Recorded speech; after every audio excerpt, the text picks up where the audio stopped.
بسم اللہ الرحمن الرحیم۔ شروع اللہ کے نام سے جو نہایت رحم کرنے والا اور مہربان ہے۔ سپیریئر گروپ آف کالجز شعبہ اردو کی جانب سے میں آپ کو خوش آمدید کہتا ہوں۔ عزیز طلبہ، آج ہمارا لیکچر نمبر 3 سفارش کے حوالے سے، جس میں سفارش سبق کا خلاصہ جو ہے لکھنا ہے اور اس کے مصنف کا نام بھی، جو 10 نمبر پر مشتمل ہے۔ عزیز طلبہ، سبق کے نام کے بعد جو ہے، سبق کے عنوان کے بعد جو ہے مصنف کا نام لکھا جاتا ہے، اور مصنف کے نام کے بعد خلاصہ کی ہیڈنگ دی جاتی ہے۔ خلاصہ ہمیشہ پیراگراف کی صورت میں لکھا جاتا ہے، اور خلاصے میں یہ نہیں لکھنا ہوتا شروع میں کہ اس میں مصنف کہتے ہیں، لیکن اس سبق کی چونکہ ابتدا بابو جی کے نام سے ہوئی ہے، تو آپ یہ بتا سکتے ہیں کہ بابو جی کو ایک دعوت میں شرکت کے لیے کہیں جانا تھا۔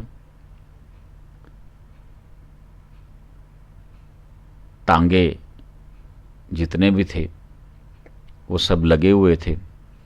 ایسے میں بابو جی نے فیکے کوچوان کو افسردہ حالت میں اپنی طرف آتے ہوئے دیکھا۔ تو بیٹا یہ پوائنٹس ہیں جو میں نے یہاں پہ آپ کے سامنے جو ہیں لکھ دی ہیں، جن کی مدد سے آپ پورا خلاصہ تیار کر سکتے ہیں۔ مصری شاہ، گھریلو ٹوٹکے، میو ہسپتال، ڈاکٹر عبدالجبار کا پتہ، اگلے دن تعارفی کارڈ، مگر شام کو فیکے نے، مصنف شیخو پورا، چوتھے دن وارڈ میں جگہ ملی، بابو جی کا شکریہ، کوٹ لکھپت ہسپتال، جمعے کو پٹی کھلے گی، دونوں آنکھیں متاثر، 2-2.5 ہفتے بعد فیکا حاضر، کپڑے تو میں نے بدل رکھے تھے، ضمیر کی ملامت، میرا بابا ٹھیک ہو گیا۔ یعنی 2 سے 2.5 صفحات پر مشتمل آپ اس سبق کا خلاصہ ان پوائنٹس کی مدد سے لکھ سکتے ہیں۔ پورے سبق کو رٹا لگانے سے بہتر ہے کہ اسے ذرا سا سمجھ کے ان پوائنٹس کو یاد کر کے آپ خلاصہ تیار کر لیں۔ اللہ تعالیٰ آپ کا حامی و ناصر ہو۔ اللہ حافظ۔